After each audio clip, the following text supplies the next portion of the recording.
Terve! Tässä taas pitkästä aikaa vähän tilannepäivitystä tästä Israelin ja Lähi-idän tilanteesta.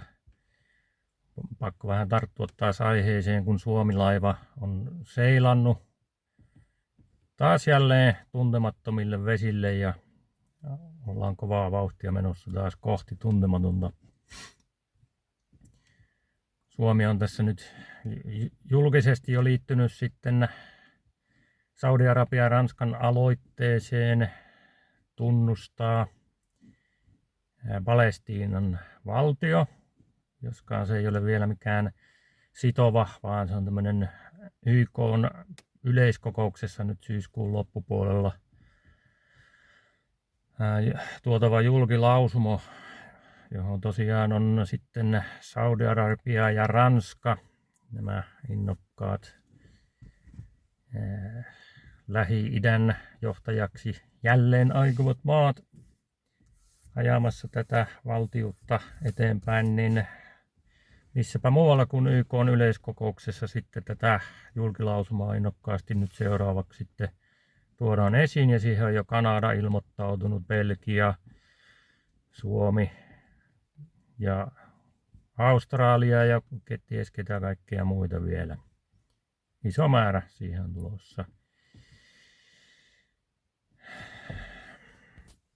Mielenkiintoista tässäkin asiassa ajatella sitä, että miten sitkeästi se juna etenee kaikista faktoista ja todistetuista asioista huolimatta. Että ikään kuin se vakiintunut narratiivi ja mediassakin esillä oleva tämä tämmöinen suoraan propagandistinen narratiivi niin kuin ohjaa tämmöisiä asioita, niin se on jotain ihan käsittämätöntä. Kun yleensä sääntöpohjaisessa maailmassa pyritään toimia faktojen pohjalta, niin monessa muussa tapauksessa näin onnistuu, mutta sitten mitä tulee Lähi-idän ainoaan demokratiaan, eli Israelin ja sen niin kuin taipaleen hiekottamiseen eri keinoin, niin siinä ei. Mutta sitten jos taas katsotaan YK:ta, niin yhä enemmän sinne on soluttautunut Lähi-idän vauraat valtiot, ja heillä on siellä yhä enemmän sananvaltaa, ja jos ajatellaan nyt taas mistä palestiinalais-Israel-konfliktissakin on kyse, niin siellähän on siis eri Lähi-idän heimoista ja alueilta koostuvia arabeja, jossa ei ole siis semmoista etnistä ryhmää kuin palestiinalaiset. Jos ajatellaan länsirantaakin, niin kutsuttua länsirantaa, joka on Judea ja Samaria alkuperäisiltä nimiltään. Länsiranta ei ihan täysin sitä kata, mutta suuri osa niistä. Miksi se on kutsuttu länsirannaksi? No se on entisen Transjordanian eli nykyisen Jordanian alueesta länteen. Ja jordanialaiset on pääosin sinne sitä asuttaneet 6 päivän sodan jälkeen, jolloin Jordania lähetti siirtokuntalaisiaan sinne. Ja ajatellaan Gazan aluetta, niin sehän on alkujaan kuulunut Egyptille, mutta Egypti ei siis modernin historian aikana kuulunut Egyptille. Egypti taas ei halunnut enää sitten vuosikymmeniä jo sitten olla enää alueen kanssa missään tekemisissä, mutta sinne jäi pääosin egyptiläisten jälkeläisiä. Ja nyt sitten nämä länsirantalaisten jälkeläiset ja Gazassa asuvien jälkeläiset ovat 60-luvulla PLO:n ja ennen kaikkea Yasser Arafatin kehittämän narratiivin mukaisesti alkaneet kutsumaan itseään palestiinalaisiksi. Ja kun tätä tarpeeksi pitkään ja johdonmukaisesti on eri foorumeilla, ennen kaikkea YK:ssa ja muilla tämmöisillä platformeilla, joita nykyään vielä netin aikakaudella ja somen aikakaudella on äärimmäisen helppo ajaa eteenpäin, niin onhan se nyt selvää, että johdonmukaista vuosikymmenien tuototusta siitä tulee totuus. Ja me tiedetään, mistä tämmöinenkin kumpuaa, tämmöinen muistetaan kuka hoki tällaista vielä, että kun tarpeeksi pitkään jotain asiaa hoetaan, valhetta toitotetaan tarpeeksi pitkään, siitä tulee totuus, niin kuin itse Natsi-Saksan propagandaministeri Josef Goebbels aikanaan tätä dogmaa ajoi läpitte. Hän teki muun muassa Hitlerin hallinto ja Hitleri teki yhteistyötä vielä tuohon aikaan Jerusalemin suurmuftin, islamilaisen suurmuftin kanssa. Ja hän ajoi innokkaasti silloin jo juutalaisten tuhoamista, tämä KO, kyseinen suurmufti. Mutta että tämä doktriini on olemassa edelleen ja se on vaan otettu käyttöön eri alustoilla, eri keinoilla, mutta se ydin on olemassa siinä edelleen. Summa summarum. Nyt tämä saataisiin ison askeleen tulevassa YK:n syyskokouksessa, joka nyt alkaa sitten 23. syyskuuta. Ja onko jo sitä ennen päivää aikaisemmin tämä kyseinen ihana julkilausuma tulossa sitten tästä palestiinalaisvaltion, kahden valtion perustamisesta. Ja tämä logiikka tässä on jotenkin hämmästyttävää, jos ajatellaan 7. lokakuuta 2023 nämä järkyttävät aivan eihän niillä ole edes sanojakaan ja kaikki me tiedämme mistä niissä oli kyse. Tässä Hamasin ja palestiinalainen islamilainen jihad ja gazalaisten siviilien, siellä oli niitäkin heidän suorittamat nämä täysin käsittämättömät julmat joukkoteurastukset Etelä-Israelissa silloin, niin yhtäkkiä sitten kummallisen logiikan seurauksena ollaan perustamassa palestiinalaisvaltiota. Ja vaikka miten, kuinka väitetään, että tämä ei ole palkinto Hamasille, tässä ei aiota palkita Hamasia, tässä ollaan nyt tekemässä kumminkin palestiinalaissiviileille valtiota. Se on kuolleena syntynyt argumentti. Katsotaan tekojen hedelmiä ja katsotaan niin kuin seurauksia, niin summa summarum. 7. lokakuuta, pam, nyt koko maailma on julistamassa palestiinalaisvaltiota. Hamas itse on virallisesti, julkisesti todennut, että tämä on heille eduksi, hyödyksi, palkinnoksi. Tämmöinen, että länsimaat ovat nyt tunnustamassa tämmöistä niin kutsuttua palestiinalaisvaltiota. He itse ovat tätä toitottaneet. Katarissa turvapaikan saaneet Hamasin poliittiset johtajat, jotka ovat myös neuvotelleet panttivankien vapautuksesta, joka on ollut yhtä soutamista ja huopaamista. Kaikki nämä ajat, joilla se on ollut heille tämä pelkkä vipuvarsi, mutta hyväuskoinen länsi käyttää edelleen tätä kuoliaaksi halaamisen doktriinia ja uskoo loppuun asti, että heidän demokraattinen lähestymistapa tuo rauhallisen lopputuloksen tässä. Huolimatta siitä, että tässäkin on jälleen nähtävissä Hamasin johtajien hedelmä, kun he julkisesti vielä, se on kuvattu, kun he 7. lokakuun teurastuksia juhlivat siellä, tämä poliittinen johto, nämä neuvottelijat siellä Katarin turvapaikassa, juhlivat, kun he näkivät kuvaa, Al Jazeeran kuvaa näistä murista ja teurastuksista siellä Etelä-Israelissa. Eikö mukaan ole mitään yhteyttä sitten näihin terroristisiin tekoihin? Hamas on yhtä kuin terroristinen järjestö, sillä ei ole erillisiä haaroja, poliittisia haaroja, vaan sillä on perustuskirjassakin lukee, että heidän tarkoituksensa on tuhota israelilainen valtio ja juutalaiset. Tämmöisten kanssa ollaan nyt neuvoteltu ja neuvotellaan edelleen sitkeästi. Ja mikä ihaninta siellä on, anteeksi nyt nämä minun sarkasmini tässä, mutta väistämättä tulee tämmöisiä omia tunteitakin jo vähän pintaan tässä absurdissa kokonaistilanteessa. Se, että Katar on ollut tässä yksi niin kuin välittäjä näiden neuvottelujen välittäjä on yksi absurdiuden huipentuma vielä kaiken lisäksi. Maa, joka on avoimesti aina tukenut tätä jihadismia, terrorismia, syytänyt miljardeja vuosikausia Gazaan ja Hamasille ja muillekin terroristijärjestöille siellä. Siellä Hamashan ei siis yksin näitä pyöritä, vaan siellä on klaaneja, jotka myös sotivat keskenään. Palestiinalainen islaminen jihad, eli PIJ, on siellä myös iso toimija. Ja jos ajatellaan, että tämä antaa turvapaikan Hamasin porukalle ja sitten välittäjänä vielä toimii näissä neuvotteluissa, niin onhan tämä ihan absurdia. Mutta katsotaan taas hedelmiä, tekojen hedelmiä. Miksi näin? Miksi se on annettu olla siellä ja miksi se on yhtä soutamista ja huopamista ja tyhjän selittämistä näillä katarilaisilla välittäjillä? Totta kai on. Kun katsotaan tätä logiikkaa, mistä minä nyt tässä puhun.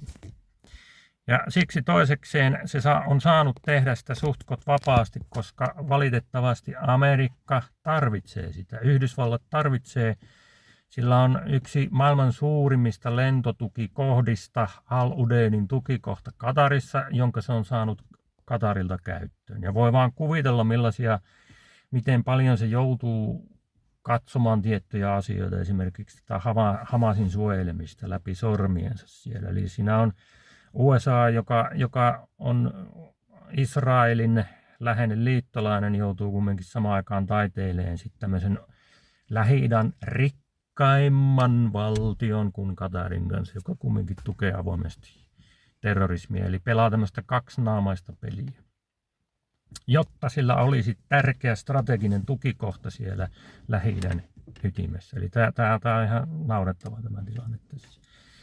Katarhan muutenkin on mielenkiintoinen tapaus. Siis maa on vuosikaudet mestarillisesti osannut hyödyntää niin sanotun pehmeää valtaa ja ajamaan sillä niin kuin omaa imagoaan ja etujaan, johon se on päässyt siihen pisteeseen, missä se tällä hetkellä on, eli panttivankineuvottelijoiden välittäjänä. Mutta käytännössä Hamasin turvapaikan isäntänä. Katarhan on siis ujuttautunut FIFAan vai mikä se nyt olikaan, mutta siis kansainvälisen jalkapalloliiton kabinetteihin ja on sieltä saanut junailla itsellensä jalkapallo MM-kisoja ja muitakin liittoja, jossa se on mukana silkalla rahalla ja sitä kautta saadulla suhteilla ja siellä on formulakisaa ynnä muuta, jolla se on ikään kuin ostanut niin kuin lännen ja maailman tämmöisen ihailun ja hyväksynnän. Se on ostanut niin kuin tämmöisen länsimaiden ja demokratioiden semmoisen hyväksynnän. Vähän samaan tyyliin kuin Saudi-Arabia on niin kuin pystynyt tekemään tämmöistä työtä, mutta kumminkin tiedetään ne valtavat ihmisoikeusrikkomukset ja ne ääriliikehdinnät siellä yhteiskunnassa, jotka on ajoittain hyvinkin näkyvästi sitten esillä, mutta raha puhuu ja suhteet ja bisnekset ja liiketoimet menee usein inhimillisen käytännön edellä, niin tämä on se tilanne sitten. Mutta että nämä on niin kuin monia esimerkkejä siitä, plus sitten tämä USA:n lentotukikohta Al Udeidissa, niin tavallaan sitoo aika pitkälle myös sitten USA:n käsiä tässä. Mutta se ei ole salattua toimintaa, vaan hedelmä on tässäkin nähtävissä. Samanlaista pehmeitä valtaa käyttää muun muassa muslimiveljeskunta, joka on äärimmäisen voimakas, varakas ja sitä voidaan luonnehtia jopa verkostojen verkostoksi maailman verkostojen joukossa. Muslimiveljeskunta käyttää erittäin taitavasti, on vuosikausia tämä käyttänyt erittäin taitavasti pehmeää valtaa, vaikutusvaltaansa ja keinojansa ajaa ideologiaa, islamilaista ideologiaa ja pro-Palestiina-prosessia eteenpäin, etenkin Euroopassa, länsimaissa, mutta etenkin EUn sisällä. Ja onkin ihmeellistä ajatella, että Hamas on suoraan syntynyt muslimiveljeskunnasta. Se on sen vesa, se on sen ideologian tuotos. Hamas on lännessä luokiteltu terroristijärjestöksi, mutta muslimiveljeskunta ei. Ja tämä on ällistyttävä, hämmästyttävä ristiriita. Ja tämä on avannut, tämä takaa niin kuin muslimiveljeskunnalle avoimet portit EUn instituutioihin, länsimaisten maiden instituutioihin. Etenkin se on erittäin vahva vaikuttaja vasemmistolaisissa järjestöissä, instituutioissa, ja sillä on tosi vahva vaikutus niin kuin ylipäänsä eurooppalaisissa yhteiskunnissa avainasemissa oleviin tahoihin, vaikuttajatahoihin, päättäjätahoihin, mediaan, mutta ennen kaikkea vasemmistoon, poliittiseen vasemmistoon. Ja tämähän näkyy siis kaikessa, jälleen kerran tarkastellaan hedelmää. Ketkä tukevat voimakkaasti, kritiikittömästi tätä palestiinalaisten vapaustaistelua, eli käytännössä Hamasin terrorismia. Nämä äänet kumpuaa yleensä, nyt en ole siis mikään poliitikko, mutta valitettavasti se liittyy tiiviisti politiikkaan, niin se kumpuaa aina vasemmiston puolelta. Lähi-idässä kyllä on ymmärretty muslimiveljeskunnan vaarallisuus, ja siellä Lähi-idässä se on luokiteltu terroristijärjestöksi. Mutta sitten tämä ristiriitaisuus ei päde sitten enää, kun lähdetään länteenpäin.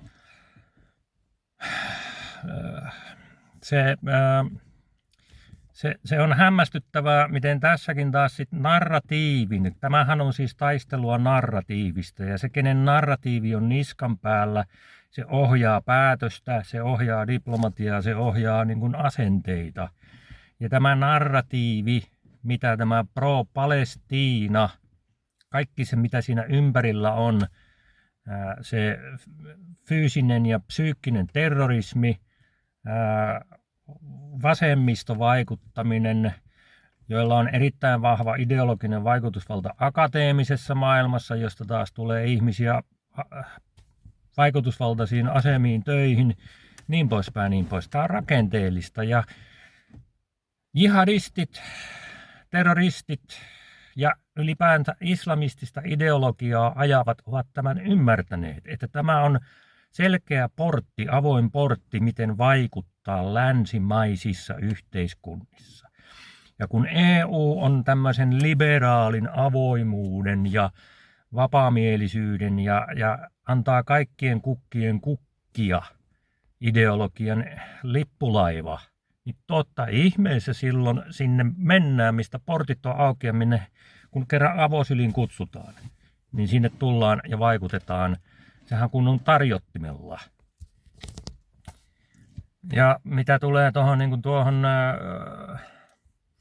narratiiviin ja niin kuin siihen pitkään johdonmukaisuuteen, niin ei pelkästään niin kuin tämä ideologia sitä hyödynnä, eikä se ole edes, sanotaan näin, islamististen terroristien keksimä, vaan se juontaa tosiaan, tämän ydin juontaa jo sinne paljon kauemmaksi. Viittasin tuossa jo Goebbelsiin aikaisemmin, mutta tätä samaa ovat myös kommunistit ja muut vastaavat niin kuin äärimmäisyyksiin menevät ideologiat harjoittaneet jo niin kuin sanotaan viimeisen 1900-luvun alusta lähtien jo.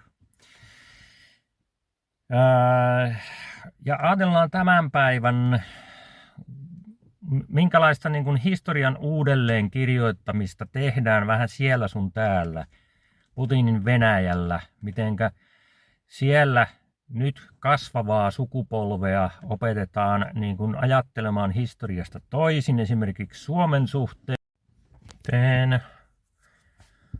Siinä on siis kyse samasta mekanismista, miten palestiinalaislapsia on opetettu niin kuin jo sukupolvesta toiseen vihaamaan juutalaisia, ja miten tätä oppia opetetaan jo ihan on heillä kouluista lähtien ja niin kuin lapsesta lähtien ja tämä juutalaisviha ja miten se historia kirjoitetaan siellä puolella aivan toisenlaiseksi suhteessa sitten, mikä se todellisuus on ja miten valtiot on Israelin valtio syntynyt ja siellä puhutaan muun muassa miehittäjästä, israelilaismiehittäjä. No Israel ei kyllä miehitä siellä yhtään mitään. Se koko ajan puhutaan, että Israel olisi ollut niin kuin miehittäjä Gazassa, josta se on lähtenyt jo kumminkin vuonna 2006 vai 2007, kun se oli, jolloin Hamas nousi valtaan.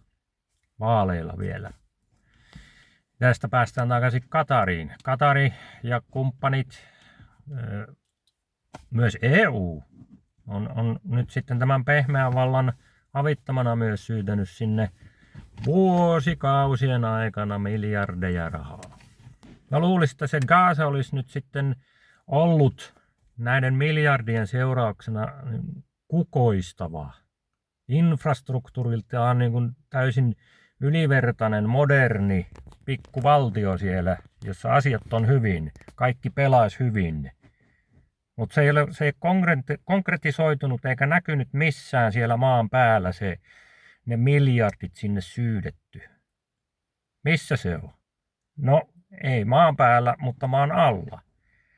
Siinähän on siis maailman valtavin terroristien tunneliverkosto, komento- ja kontrolliverkosto, infrastruktuuriverkosto, joka ulottuu myös ihan kerrostaloihin, sairaaloihin, kouluihin ja niiden hautausmaiden alle, lähistöön. Se kaikki raha on pistetty siihen terroristien valtavaan infrastruktuuriin, jota on nyt tässä viimeiset 2 vuotta järjestelmällisesti tuhottu. Ja jos Israel olisi halunnut suorittaa kansanmurhan, se olisi tehnyt sen parissa viikossa. Se olisi voinut pistää matalaksi koko Gazan parissa viikossa jo pelkästään ilmaiskuilla ja muutamalla tehokkaalla maaoperaatiolla parissa viikossa. Siksi tämä sota on kestänyt niin pitkään, koska siellä on tehty kaikkensa, että siellä siviiliväestöä pystyttäisiin liikuttaa alta pois ja keskittyä ainoastaan näihin terroristisiin verkostoihin, mutta se on äärimmäisen vaikeaa. Ja tämä on taas jälleen tuttua aihetta sivuten, niin terroristit käyttävät siellä siviilejä ihmiskilpinään.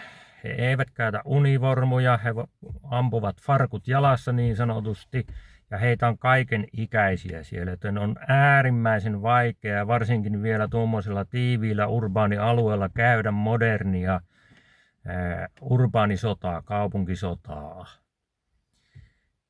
Ja kaikkien mittapuuden mukaan Israel on onnistunut siinä äärimmäisen tehokkaasti.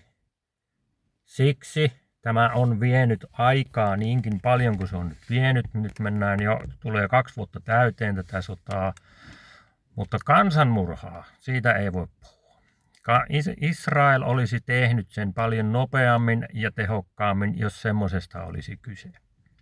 Kaikki tämä hitaus ja vaikeus, kaikki se, katsotaan jälleen taas hedelmää. Se kumpuaa siitä, että sieltä yritetään kitkeä nimenomaan vain ja ainoastaan sieltä siviili-infrastruktuurin ja siviilien seasta. Siviilisana on tässä valitettavasti kovin kyseenalainen, koska se viha-doktrinaatio on siellä läpäisyt koko yhteiskunnan Gazassa ja länsirannalla. Niin siellä on tosi vaikea erottaa sitten sanotaan passiivista siviiliä ja sitten semmoista, joka toimii käytännössä Israelia vastaan. Mutta että Hamas on myös se, ja terroristit on se, jotka pidättävät ne ruoka-avustukset ihmisiltä siellä. Hamas on se, joka käyttää tätä asetta, niin kuin propaganda-aseena myös. Kaikki tämmöinen käännetään totta kai aseeksi. He ovat äärimmäisen taitavia niin kuin käyttämään hyväksi tätä psykologista asetta, psykologista niin kuin tunteisiin vetoavaa ja tämmöistä, mikä niin kuin asiasta tietämätön on hyvin helppo niin kuin semmoiseen sitten mennä ja haksahtaa.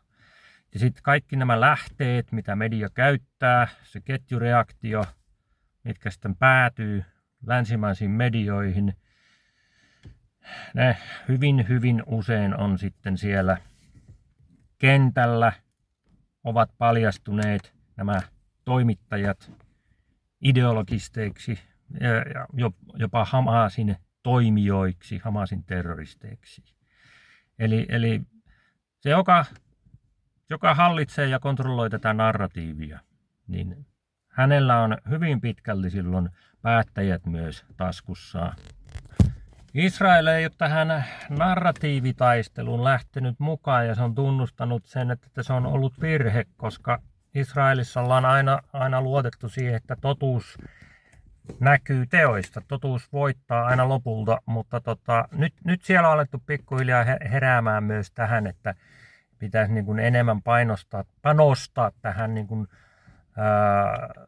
informointiin, informaatioon ja ulospäin annettavaan tietoon ja asioiden niin kuin oikeaan laitaan ja siitä kertomiseen. Koska tässä on ollut hyvin pitkälle myös niin kuin näillä ääriaineksilla ja ideologilla melko vapaat kädet toimia somessa, mediassa, eri alustoilla tämän asian suhteen. Ja tosiaan siinä on nämä pehmeän vallan välineet, mitkä on muslimiveljeskunnassa yllä muilla käytössä tässä. Toki heillä on myös miljardit takanaan ja vuosikymmenien verkostot tässä, että siinä on savottaa Israelilla tietysti, mutta totuus voittaa aina tavalla tai toisella. Ja niin kuin historiasta näemme, niin Israel tulee aina kukoistamaan kasvavasta antisemitismistä huolimatta. Tuosta YK:n yleiskokouksesta vielä ja sen ajankohdasta, niin sehän on kaiken lisäksi vielä, siellä ollaan täysin tietoisia tuosta ajankohdasta. Ja nyt tämä Palestiinan julkislausuma siellä, mikä lausutaan, osuu nyt vielä kaiken lisäksi Rosh Hashanaan ja ennen kaikkea Yom Terua'n kohdalle, eli Herran juhlista tuon suuren pasunansoiton päivälle ja sitten taas tämän siviili uuden vuoden eli Rosh Hashanaan ajankohtaan. Ja tämähän on siis aivan totaalinen niin kuin halventava ajoitus koko kahden valtion mallin ilmoitukselle. Kaikki kansat kääntyvät Israelia vastaan. Puhutaan yhdistyneestä kansakunnasta ja sen vuosittaisesta pääkokouksesta, jossa tämä ilmoitetaan. Ja vaikka tämä nyt on ollut tämmöinen niin kuin tilannetiedotus, tilannekatsaus tähän kokonaisuuteen, niin rukoilijalle tässä on varmasti tullut paljon semmoisia asioita, mitkä mihinkä tarttua ja mistä ryhtyä rukoilemaan. Koska Suomi ja lukuisat muut maat ovat tässä asettumassa historian väärälle puolelle, eikä oikealle puolelle, niin kuin päättäjät siellä haluavat innokkaasti toitottaa, mutta me tiedetään, mistä tässä on kyse. Ja vaikka se on julkilausuma, se tulee johtamaan käytännön tekoihin, koska tämähän on ensin se ensimmäinen askel sinne kaltevalle pinnalle, joka alkaa sitten viettää kohti sinne käytännön tekoja. Eli tässä tullaan jossain vaiheessa ryhtymään konkreettisiin toimiin sitten palestiinalaisvaltion tunnustamiseksi, mikä on täysin absurdi ajatus sekin, koska ei ole olemassa mitään etnistä kansaa, niin kuin tuossa on todettu jo aiemmin. Ei ole mitään paikkaa, mihin se niin kuin voitaisiin määritellä suvereenin valtion rajat, koska kyseessä on vain reilun entisen Uudenmaan läänin kokoinen Israel, minne ihmeessä sinne yhtäkkiä sen sisälle vielä jonkun kaupungin kokoinen valtio nyt perustettaisiin, reilun kaupungin kokoinen. Ei ole laillista hallitusta, palestiinalaishallinto eli PA, jonka johtaja Mahmoud Abbas myös on avoimesti rahoittavat ja kannustavat terrorismiin. Vaikka muuta, heillä on aina se kaksoisnarratiivi länteen ja sitten he puhuvat yhtä sinne ja puhuvat toista omillensa. Ei ole mitään auktoriteettia, kenen kanssa pystyisi tehdä konkreettista tunnustelua, hallitustunnustelua edes siellä. Kaikki on niin kuin tämmöistä absurdia, kummallista, ihmeellistä, kiireellä läpi ajettavaa toimintaa, jota tämä Ranskan uusi Napoleon, anteeksi vain, Emmanuel Macron ja Saudi-Arabian kruununprinssi Mohammed bin Salman siellä ovat nyt innolla ajamassa ja lobbaavat sitä ympäriinsä, jotta tämä saataisiin aikaiseksi. Mutta kuten tiedetään, Israel tässä ei anna periksi. Luultavasti seuraava askel on sitten se, että siellä Israel ryhtyy tunnustamaan suvereeniteettia taas sitten Juudean ja Samarian alueelle. Eli olemme täysin tuntemattomilla vesillä, ajelemme kohti tuntematonta. Ajelemme täysin kohti tuntematonta ja voimme vain rukoilla tässä näiden asioiden puolesta. Tässä lopuksi vielä havainnekuva, miltä se maailman hiekkalaatikolla näyttää tämä tilanne. Tässä tämä ääriviiva, mikä kulkee näin. Tämä edustaa siis Pohjois-Afrikkaa. Tämä ylempi viiva täällä, syherö täällä, edustaa Eurooppaa. Tuolla on Skandinaavia. Ja tämä välijäävä alue Välimeri tässä, tuolla Gibraltarin salmi. Tässä näette Arabian niemimaan ja täällä jatkuu sitten kauempana Lähi-itä ynnä muut. Ja nämä on tässä kaikki pääasiassa muslimimaita. Lähi-itä on kokonaan myös muslimimaa. Pientä Israelia lukuun ottamatta. Ja missä se täällä on? Jos ajatellaan, että tuolla olisi Suomi, niin Israel olisi pieni suoiro tässä jossain. Ja tuonne jonnekin sitten pitäisi kehittää vielä toinen valtio, Palestiinan valtio. Siis tänne entisen reilun Uudenmaan läänin kokoiselle alueelle.